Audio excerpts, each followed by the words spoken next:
Good evening. Welcome.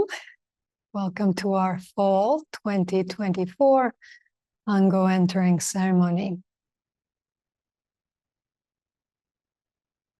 Ango, as you know, means peaceful dwelling. And that, above everything else, is what these 30 days of practice are all about. Creating a place inside us and around us that is a peaceful dwelling.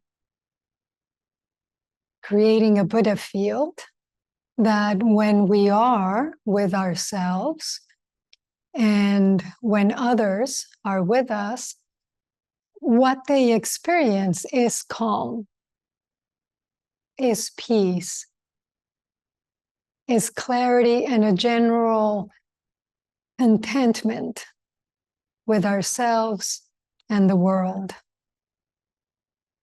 And this comes directly from our understanding of ourselves and that world.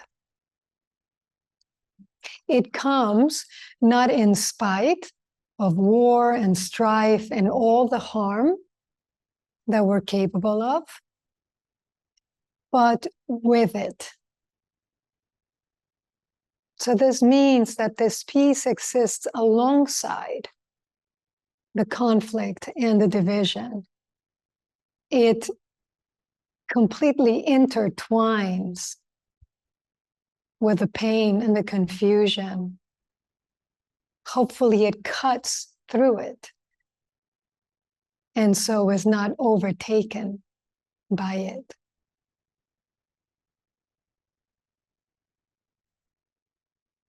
And so to pay attention, as we will be doing these 30 days, to meticulously pay attention to every aspect of life means to turn to what is happening, right? To be with it in a very bare, unfiltered way, to try to understand it to the best of our ability, and to self-liberate it, to free it from the idea of self. Because this is how peace, how lasting peace is created. And this is good news because it means that we don't have to wait for our lives to be quiet and peaceful. It means that we can find that peace and quiet within our lives exactly as they are. And this means it's always, always possible. Peaceful dwelling is always possible. Whether it's for the space of a breath or a day, we build on that space. Breath by breath, moment by moment, day by day, thus creating a life of peace.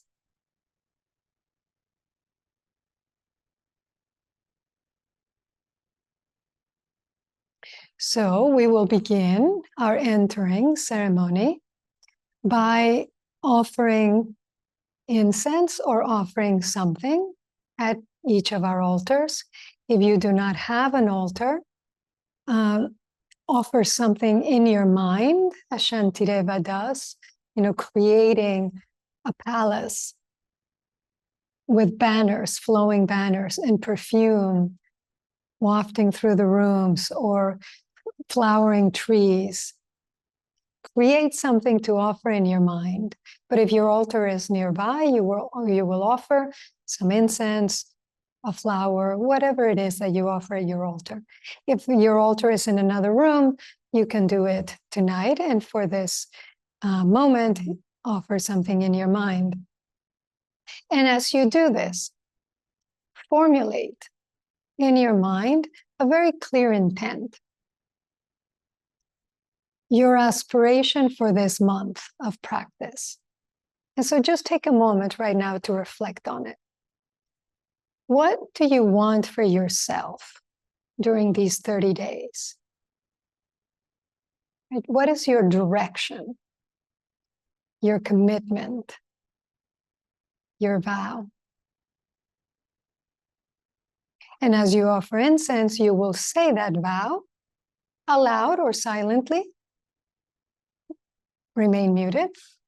And my suggestion to you is that you renew this vow each day, that you keep it alive and at the forefront of your mind. Because then, no matter what your practice looks like, whether you think it's enough, it's too little, it's too much, or it doesn't look the way you thought it would when you wrote down on paper those things you were going to do, that's really a lot less important, because your practice will be fueled by that solemn promise, by this desire to be a little more free than you were yesterday, last week, last year. And so we will offer now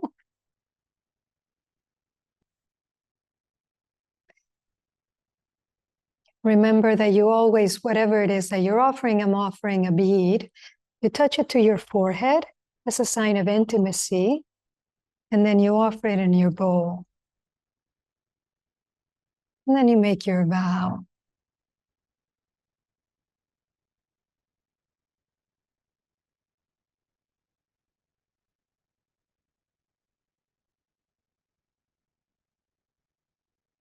And do a vow.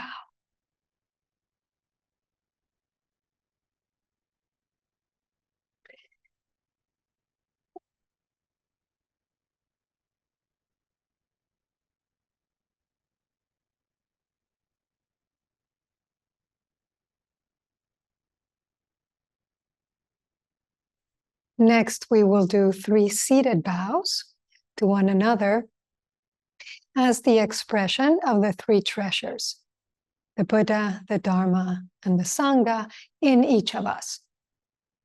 So we bow to the Buddha as the example of Shakyamuni and his life of practice and realization, as well as that realization itself.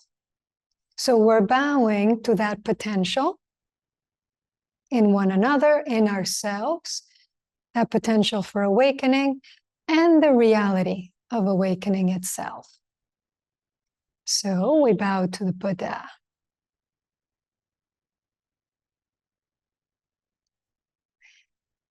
Next, we bow to the Dharma, which is both the truth of things, the law of things, and the teachings of the path to awakening, the Buddha's Dharma. And this include all the many skillful means that we use to stay and to be awake, to be and to stay awake, like this one, like the skillful means of practicing Ango together. And so we bow to the Dharma treasure.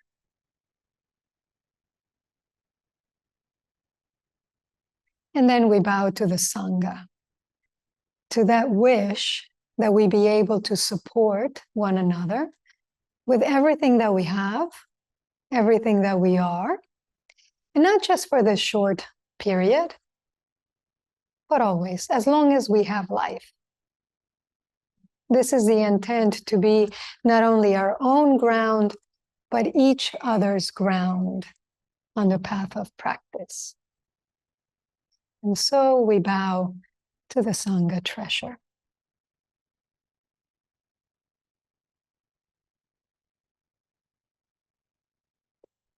And always after 3 bows, you do what would be the equivalent of just a standing bow.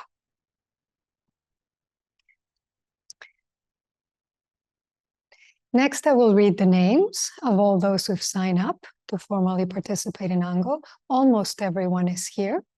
And as you hear your name, you can also just do a seated bow in acknowledgement And so, Marguerite, if you could, as I do that, after each pair of names, you would do one ching, as if it was the tolling of the bell. So, for example, I will read, first there's a little introduction, but then I will read Catherine Alanya, Jess Engelson.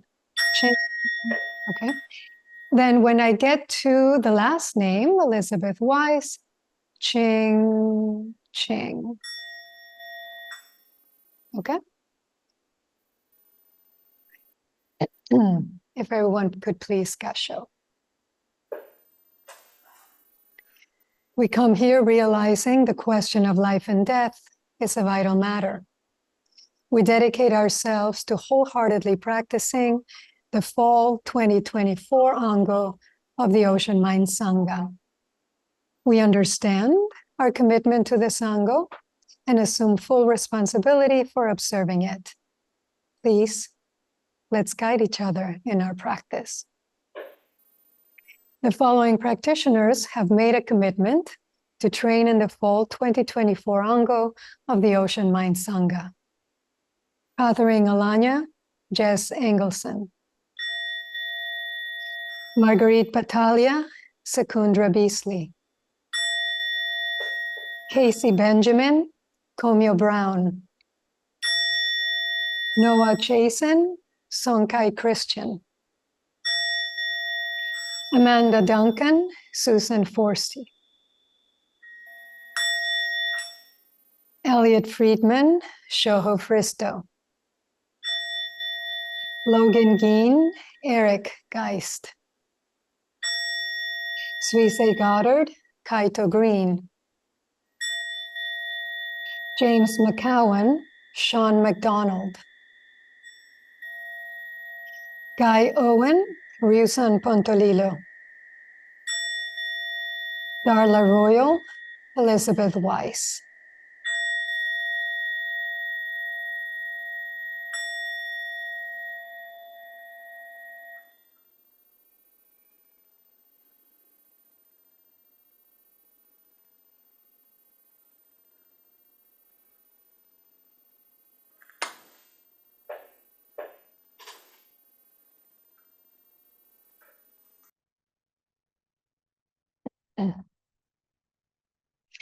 Next, we would do a chief disciple installation ceremony, a Shuso installation ceremony.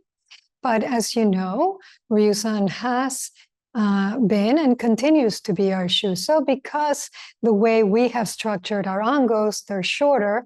And so I decided that the Shuso, the chief disciple, would be such essentially for the year, so for the 2 Angos and the time in between, but particularly the 2 Angos.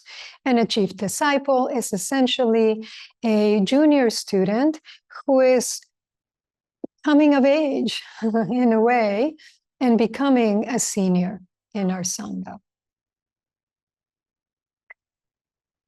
Ryusan, having started back in the spring, back actually in the winter, because our Anga was going to be, was originally in January before we shifted the season to the spring, has been leading us by example. So not so much of the study and the sitting and the precepts, although this is important, but much more immediately by living his life. By living his life with awareness, with careful, loving attention, which essentially is the theme of the Sango, right, and of our study in the form of Thich Nhat Hanh's book, The Miracle of Mindfulness. And so I'll return to the book and the reason why I chose it, particularly this Sango. But let me first say a little bit about this role of the Shuso. I was thinking earlier as I was preparing that there might not be a more harmful phrase in the English language. 3 words that in varying scales lead to most, if not all, of the conflict we see in the world. And these words are, why not me?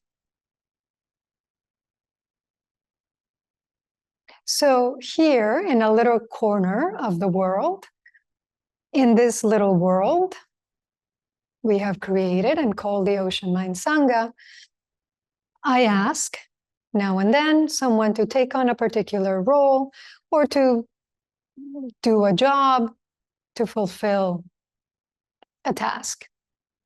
And perhaps someone else, either aloud or in the privacy of their own mind, thinks, why not me?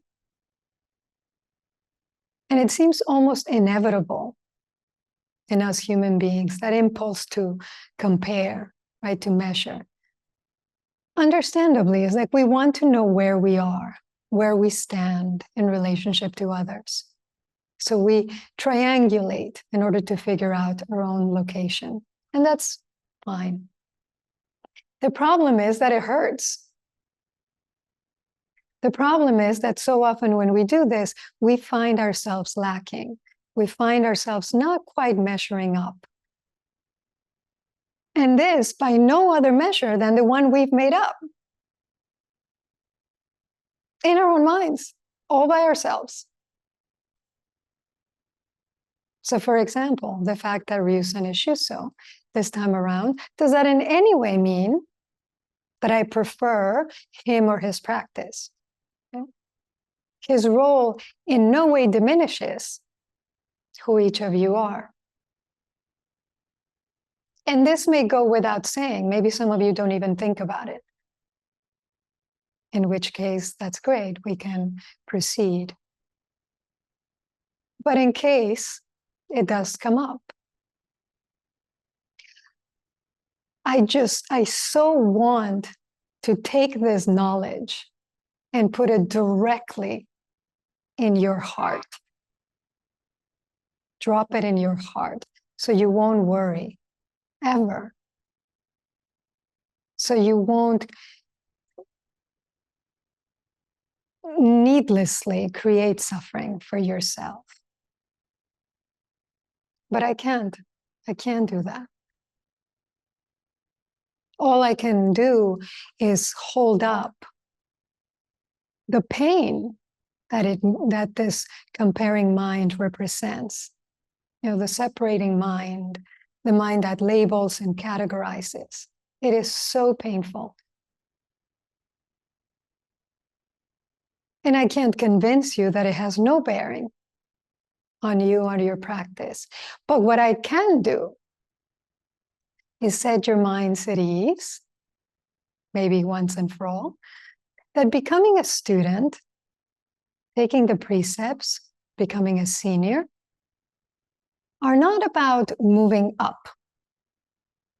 At least I don't see it that way. It's not like you're in a video game, right? And you're going up another level, like you've graduated somehow. If anything, it's a movement in. And what it means, and the only thing it means, is that you get to serve more. So, I want to become a student. I will serve. I would like to take the precepts. So I remember to serve. I get to a point where I go from being a junior to being a senior. So I can serve more and in more varied ways. You know, as for being a teacher, forget about it. Serve, serve, serve.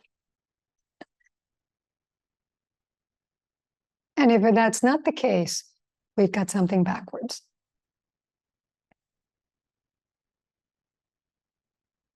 And so I really want all of us to take to heart and to remember it has nothing to do with a title. It's not a position. It is not about moving up or moving down in a hierarchy. It really only has to do with fully embodying the teachings in your life, doing the best you can, as long as you can, to be Buddha, Dharma, and Sangha. You understand? It's a reminder, an encouragement, a responsibility.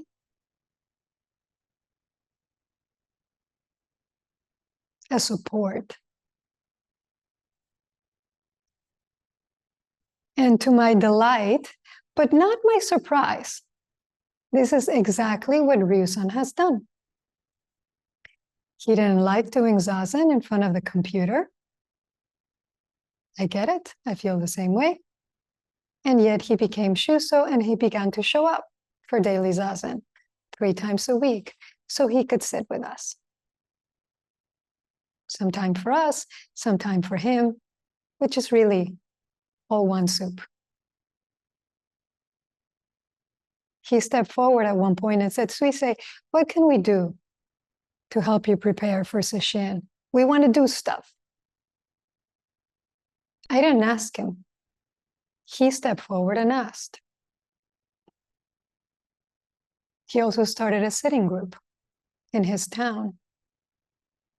And he spends time talking with, mentoring really, some of you, just as I did for him all those many years ago at the monastery. He has a partner, a son, a job, a dog, his life. And still, he asked himself, and then he asked me, how can I serve?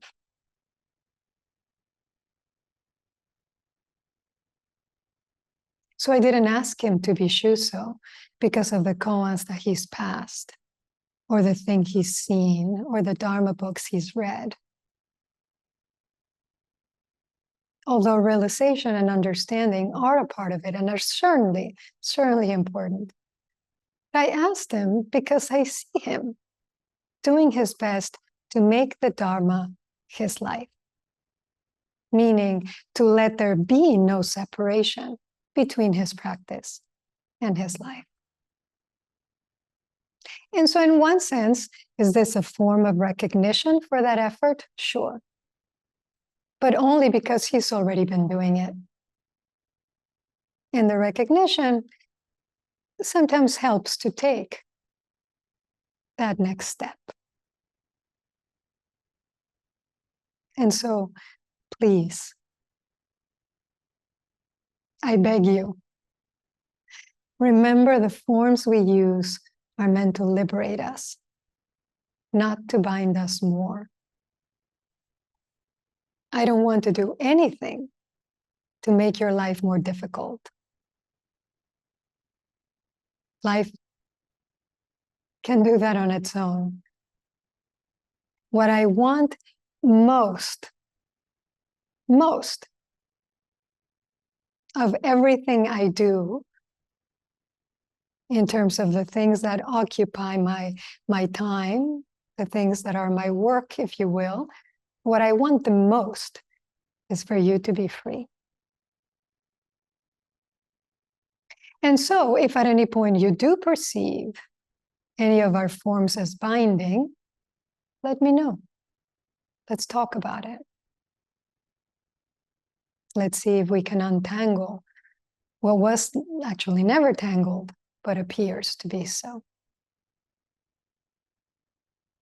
I told you many years ago, I was working on Mu, usually the first koan, right? A student is given to work with in Zen. And because it is the first koan, it can be quite challenging. You know, it's like learning a whole different language and you can't even read the words. It's like the letters don't make sense. And so it takes time to be with it and to learn a completely different way of being with something, asking a question, holding it in your body and mind. And so I'd been working on it for quite a while. And I was very frustrated, but I wouldn't give up.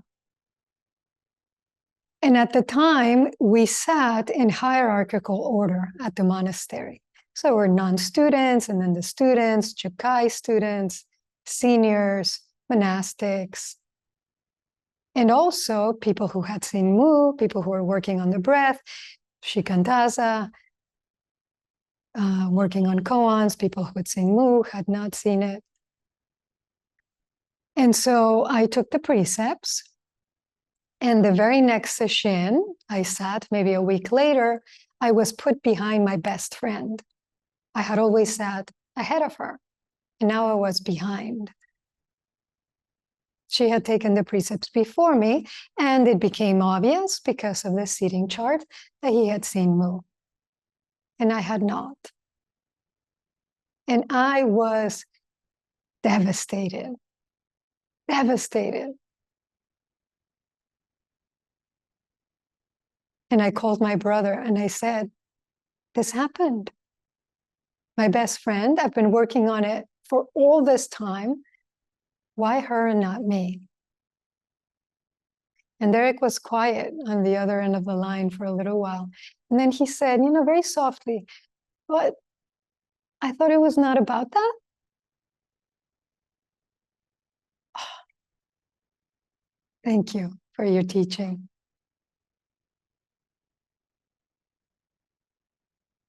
My brother, who had sat, I think, one day in his life by that point at the monastery and had sang Madonna songs in his head to get through the meditation. I thought it was not about that. Right. I forgot. I got caught. It was not the first time. It was not the last. But eventually, I saw what was actually true. My friend had seen mu. I had not. That was all there was to it. And then I got down to work.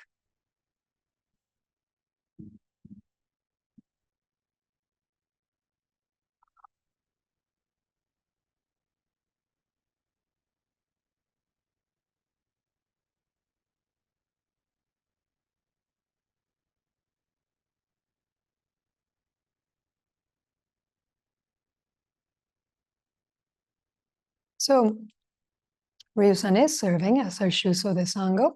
And at the end, during our in-person session, he will give his first talk on a koan.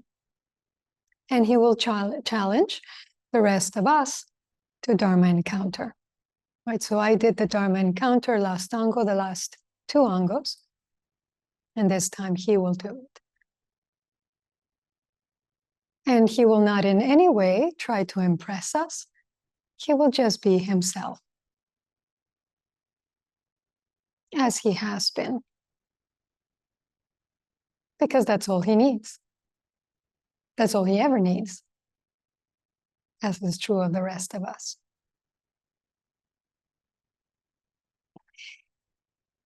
And this Ango, the focus of our study, is Thich Nhat Hanh's The Miracle of Mindfulness. And so the next 3 Wednesdays, starting next week, we'll make our way through the book, which, in one sense, really takes us back to the fundamentals of practice, to the simple but not easy practice of paying attention, paying careful, loving attention to each aspect of our lives. And the reason I picked this book now was because I wanted to pair it with our study of loving kindness. So let me remind you, broadly speaking, awareness can be divided into 3 aspects. Samadhi, or concentration, which is the sharpening factor of awareness, is the ability to return every time we've wandered, right? To put our mind where we want it and to keep it there. It's really like the muscle of the mind. There's sati, or shmirti, mindfulness, which is the seeing factor. So it shows us what it is that we're focusing on when we're concentrating. Right? Is this my breath, or is this a thought? Is this a thought I can let go of, or is this a thought I need to pick up? Maybe it's a thought I actually need to look at, acknowledge, be with, and then let go. And then there's upekkha, or upeksha, equanimity, the balancing factor of awareness. Right? So it keeps the mind stable enough, clear enough to let the seeing and the concentration happen. But if we take these three factors and then we add loving kindness, we have that careful, loving attention I'm referring to. And it actually makes our practice so much easier because instead of being fueled by a cold or a harsh discipline, it's fueled by care. That would be a nice bumper sticker, fueled by care. And so this Ango, we're going back to the basics with these two studies, right? We began with loving kindness and we're segueing into mindfulness, and we'll go back to loving kindness. And they're basic, really only in the sense that they are foundational. So everything that comes after is built on these as the base. And really not just the base, but the lifeline, the through line of all the teachings. And in that way, they are like the Dharma. Good in the beginning, good in the middle, and good in the end. Because you can never be too loving, too mindful, too caring, too aware. And so if at any point we hit a patch where we don't know what to do, we feel stuck in our practice, or it feels stale, we can turn to mindfulness and loving kindness. Practicing both with patience, with attention, for patience for ourselves and for the practice, for our failings, for that part of us that does actually think, why not me? And to let that loving kindness, that loving mindfulness show us that it actually is us, always. No one other but me, but you.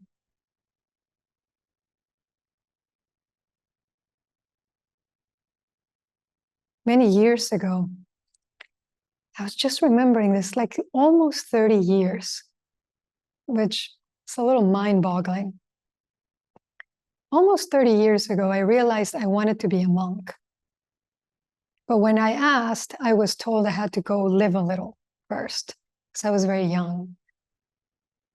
And so I was given to understand that it was going to take a while. And I remember thinking, okay, I can't become a monk right now, but I am one. I know I am, I'm sure of it. So I'm just going to live like a monk. And I did. For the next 10 years, the time it took for me to actually become ordained, I lived as a monk in my mind, to the best of my ability and my actions in my life. So it is always you. Don't give your power away.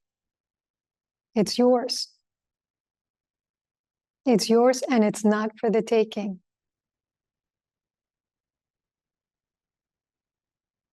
So as we start these 30 days fully empowered, full of energy and aspiration,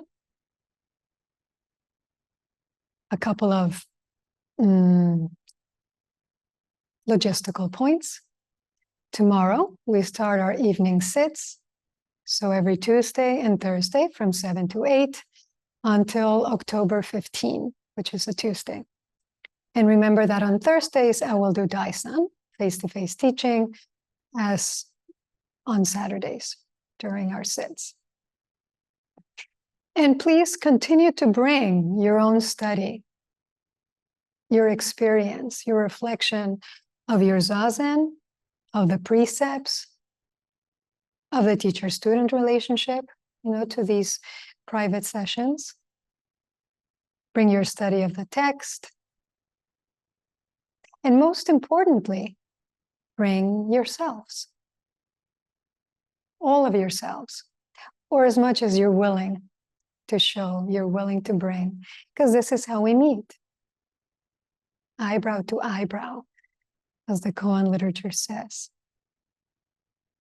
Eye to eye, face to face. Because if you think about it, this is all I have to work with. I mentioned this before, but this is even more the case in our case because we work virtually. So it's not like I'm seeing it regularly in person. So what I have to work with is what you bring me. And so I hope that you will continue to bring yourself.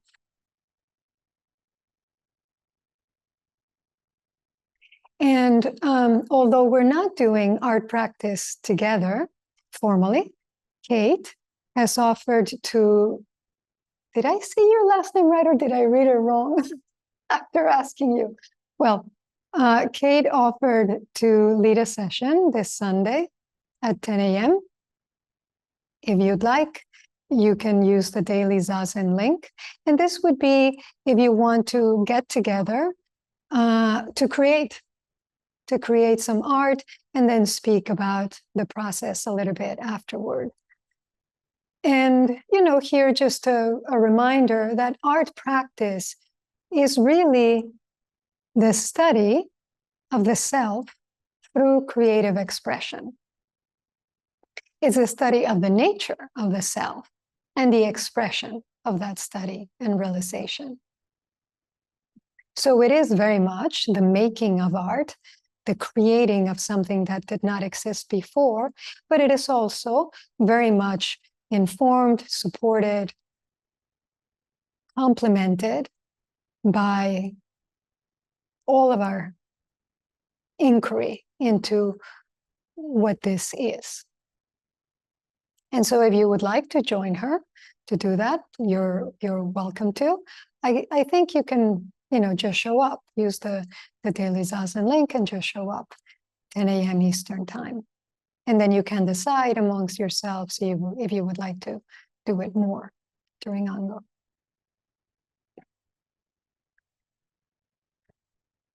And then, just coming back to the basis, that is Zazen. To state the obvious, come to sit in the morning, come to sit in the evening, join Komyo and Sonkai during the mid-morning sits that they do a couple or 3 times a week. Sit on the weekends with them, come to the half-day sit or to part of it. Sit on your own. Sit outside in the woods. Try sitting early or sitting late, times when you normally don't sit, and see what happens. See what happens when your zazen is fueled by care. When you do it because you want to, and not because it's the next thing on the schedule. Make it your own, in other words. Because that is the way that it doesn't become, that it is the refuge that it truly is. And so I encourage you to just explore that.